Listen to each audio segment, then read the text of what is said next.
So, what's up mayong adlaw sa inyo mga idol? Ayayay, nanapod ko. So, kay ting bayad naman po sa ito ang mga monthly bills karon no. Na dili sa ta magkanta-kanta.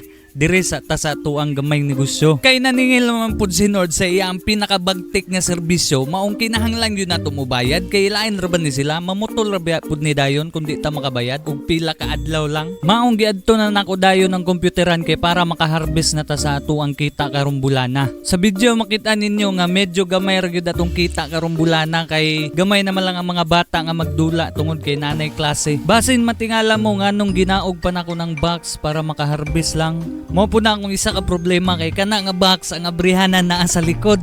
Pirte lagi na yung panday-panday rata mga way plano. Ay! So ako ginang ginaog kay para mabalhin na to ang abrihanan ana sa atubangan para dili na ta magnaog-naog puhon inig-harvest na to sunod. Karon makita ninyo nga ako na puning gibungkag nga akong gipanday nga box. Siyempre, ana man ang mga panday. Di man ka muhawod og way back job. Mura ra gud sa motor. Di po ka ma-rider og di ka madisgrasya. Ay!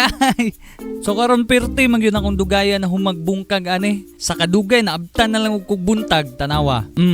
Dira buntag na gipanguha na nako dayon ang ako ang mga tools nga magamit nato. Kanay mo na gud ni mga silbing dulaan ako maong tun-an gud nako ning maayo ug unsaon ni siya. Pagkahuman gisukod na dayon nako ning box nga maoy huluganan sa kwarta. Diha gyud na matunong na mga kwarta. Kay kani nga box pag panday kay dili man gyud na para diha nakasukod. Mao nga ako na siyang giutrog sukod kay para mapagamya na to aron maigo na siya diha. Unya karon pag panipis na nako sa box mga idol, nakaingon jud ko nga matay mahurot masuro kadugayan ning box. Ay! Nakaingon jud ko nga matay makahimo masuro bag-o ani.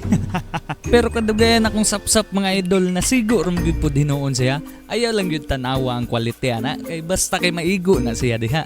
Kaya nga itong misyon, basta naalang yung kabutangan ng kwarta, inig maghulog na ang magdula. Dayon pagkahumana na, gibutangan na dayon nato na siya padlock para all goods na niya mabalik na nato siya dito sa mga computer. Ug sa mga mangutana, ug asa ko nagpa-assemble sa wiring anang coin slot, ako rin nag-assemble ana mga idol. Nagpatabang rawag ko kang Uncle YouTube. Buang unsay gamit ana inyong internet ug dili mo magtanaw-tanaw sa internet. Mag-chat-chat kasi mong crush nga di maghapon to mo reply. Ay! So ako na sang gidali-dali mga idol no kay di nakahulat ang mga bata. Ganiya ra sila sig pag-abot kay kadulaon na gid daw kaayo lagi sila. Ambot lang og nakaligo na ni mga bataan kay perting sa yuha man naabot diri sa kompyuteran. Pero bago nangabot ng mga bata, naana ko isa ka sulid kay nga customer dire. Grabe luoy na kayong papa ani ba hurot ng sinsilyo sa bulsa ani.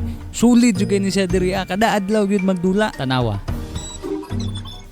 Ako arang anak, sulit jud na akong anak, number 1 supporter kay sa akong negosyo.